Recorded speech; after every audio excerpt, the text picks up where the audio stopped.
Hello everyone, bringing you a video today looking at the much maligned, and rightly so, 1958 pattern pack. This is of course the pack which is part of the British 1958 pattern web equipment. Get into the main part of the video, talk about this in some detail and also discuss why it's such a poor design. That's what we're going to have a look at now. So here we have the 1958 pattern pack. This is a particularly nice example of a first issue pack. When I say nice example, obviously the pack is not a nice thing, it's not a good design, it's not a good piece of load carrying equipment, but this is a tidy example of the first issue.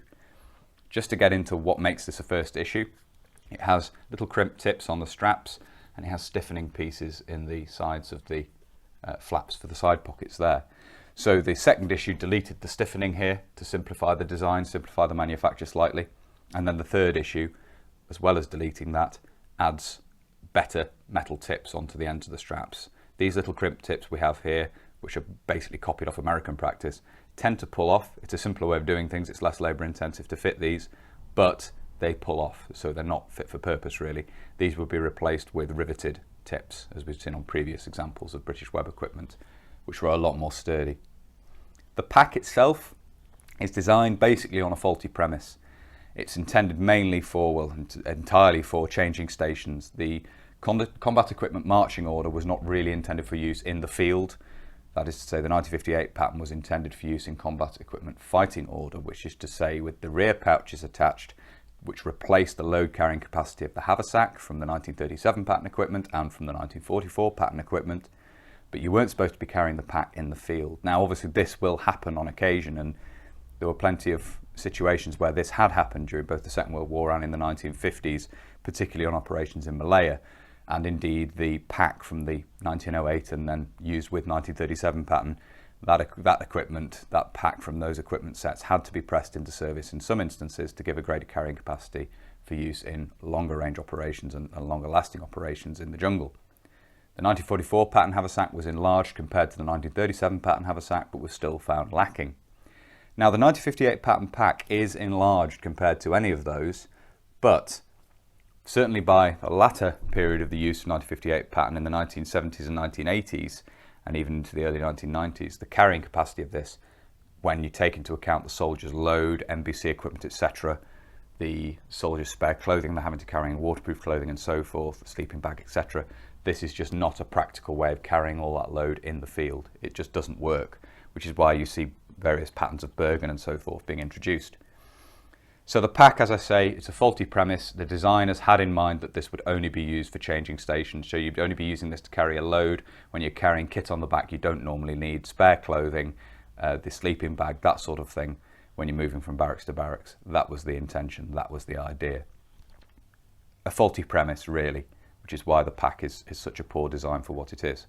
We'll talk about the external features and then we'll just open up the various compartments and have a look. There's one main compartment and two side pockets, so there's not much interest to talk about there.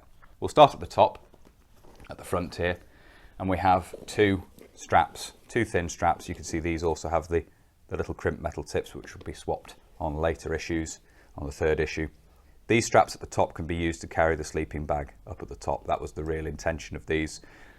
There are no carrying straps at the bottom because this sits on top of the rear pouches when the equipment's worn altogether. So you wouldn't be able to carry something underneath this. At the middle here we have a carrying handle on the flap. So if this is detached from the equipment, you can quickly grab hold of that and carry it in your hand. We have a fitting here on the front, and I'll just open this up to show you the details of this. We have a quick release tab there. One loop folds over that way, the other loop folds over the other way.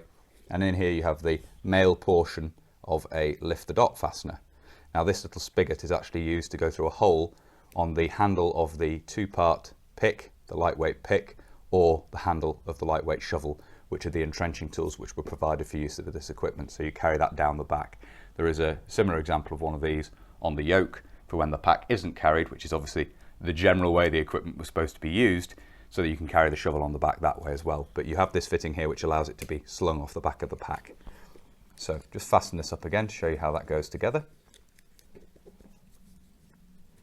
Latterly, these were often removed from the yokes on the equipment to allow something other than the pack to be carried more comfortably, because it has a habit, the one on the yoke has a habit of digging into the back. Another feature we have at the front here are these two straps coming across. They have a loop on them there where they cross over. The preceding design of pack, the 1908 pack, had supporting straps which allowed it to be attached to the equipment, or to L-straps for use with the 1937 pattern equipment. These had a dual role, or were discovered to have a dual role, with the introduction of helmets during the Great War. It was a very convenient place to carry the helmet. They could be used to carry other external loads as well. You sometimes see blankets rolled up and tucked underneath them and so forth. Certainly in terms of carrying the helmet, you therefore need the cross straps across the pack, and that's what these are intended for, is to carry a load across the pack. They literally just buckle down here. They don't provide any form of support for the pack or anything like that. They just allow an external load to be carried against the back of the pack here, or against the flap. We'll unfasten these now because we'll need to do that in order to get into the main body of the pack and have a look at the markings and so forth in this, which we're going to do in a minute or two. And these little crimp tips have a tendency to stick in the buckles as well, because the edge is not as compressed as it would be on a riveted example, which is a little bit annoying, and that's one of the reasons they'll pull off very easily. So with those out of the way, you can see we have two 1-inch straps holding the flap closed. Before we open this up, we'll have a look at the other external details. It just made it a bit easier to do, removing those cross straps. Now, we have side pockets here, as you can see, tall and thin for carrying small items of small personal items in the side here. Open this up, we'll have a quick look in this before we look at the back. So it's just one deep compartment there. It's not divided in any way at all, just one narrow and deep compartment on the side of the pack there. And again, you can see the stiffening which marks this out as a first issue example of the pack. Flip this over here. You're provided with a small white cotton canvas label here where you could write. We have a company pin written across there, so the former owner of this writing the details on there. We have a strengthening piece sewn across the top here, because these straps here, which we can see, the back of the pack is otherwise pretty devoid of anything interesting, stitched on at the sides here underneath the pockets, and then stitched on at the top of the rear here attached using D-rings. This is the way that the pack is carried on the back, and there are no shoulder straps. This cannot be carried independent of the equipment unless you rig something up, which is a failing of the design really. And this is really a terrible way of attaching a pack to the equipment. These loop over the shoulder straps on the yoke and hook onto D-rings that sit just above the pectorals. So they just hook on, and these then pass around underneath the arm and clip onto the top rings on the ammunition pouches at the front. So there are 4 points of attachment. It means the pack cannot really be easily dumped. You have quite a bit of faffing to do to unclip all these. You can't just shrug off the shoulder straps, or undo a single chest strap, for example, and shrug off the shoulder straps. You have to unclip these side hooks and then pull these down and unhook them from the D-rings on the yoke. Not ideal.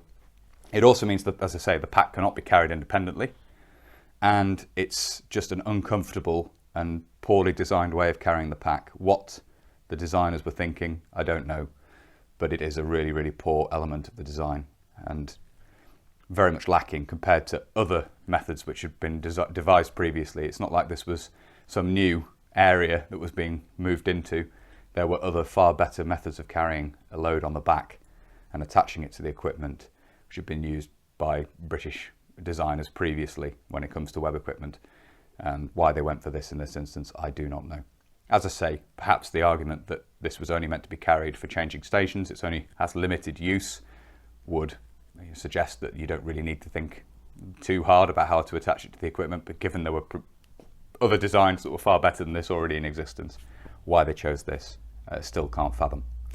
Flip this back over and open up the main compartment, which will allow to have a look at the marking under the flap, and then we'll just show you the weather flaps and so forth on the side. The main compartment here, there's not a lot more to see because, as I say, it is just one. The main compartment is one big empty void to stuff all your stuff into. Flip this over here, have the marking on the flap, and you can see this is a particularly clear example of the stamp, MECO 1959, so a pretty early example of one of these, and you have the contract number underneath there as well. Hopefully you can see that okay in the light.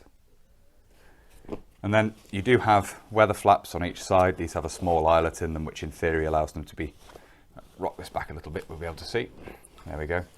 theory allows those to be tied across to keep them more secure over the load that's been carried inside. So you have those two flaps there, and then it's just one big empty bag in there, as you can see.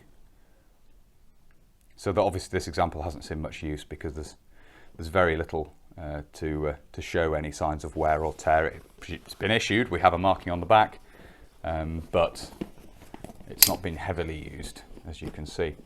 So that is the 1958 pattern pack. I think it has to be said, without a doubt, maybe with the exception of the USM 1956 sleeping gear carrier, one of the worst pieces of military equipment designed to carry a load on the back, purely from the way it attaches onto the equipment. And as I say, later on in the service life of 1958 pattern equipment, this was found very much wanting in terms of capacity as well. And some troops were forced to use these in the field. They do end up in the Falklands with troops who aren't issued or haven't been able to procure Bergens and various other situations where the pack was in use in the field, on exercise in Germany, for example, as well. And they just aren't fit for purpose when it comes to the loads that were being carried at that time. So a real dead end in terms of military kit development. The 1958 pattern equipment in other ways, for the time it was introduced in the late 1950s, it's quite a forward-thinking, quite a well-designed set of equipment. Obviously it didn't keep pace with the times, it should really have been replaced before it was, but at the time it was introduced it wasn't a bad set of equipment apart from this. This is terrible, and there's nothing much more to say about it really. So for those who weren't previously familiar with this pack, hopefully you've seen from this video why this is such a poor design, and it went out of date very quickly. It was later, of course, supplemented and replaced with various other packs and Bergens and so forth, but nevertheless, even when it was introduced, it's really not a very good design at all, and I'm sure those who used these would agree. It's not a very good design. It just isn't sufficient for what needs to be carried, and the method of carrying it is also very much lacking. Hopefully you found it interesting looking at this nevertheless. If you have found it interesting and you'd like to see more from the channel, please do consider subscribing if you haven't already. And whether you're newly subscribing or you've previously subscribed, please do make sure you hit the little bell, the notification button down below. That will of course alert you when I upload future videos. If you really like my uploads and you would like to support the channel, you can. Both Patreon and PayPal are linked down below. And as ever, a huge thank you to everybody who supports the channel using those two methods. It's greatly appreciated, as I always say. Thank you all very much indeed. If you'd like to follow the channel on social media, you can. Facebook, Instagram and Twitter are all linked down below. And if you'd like to get in touch but you don't really use social media, there is of course an email address down there as well. That's everything for this video. So until next time, bye for now.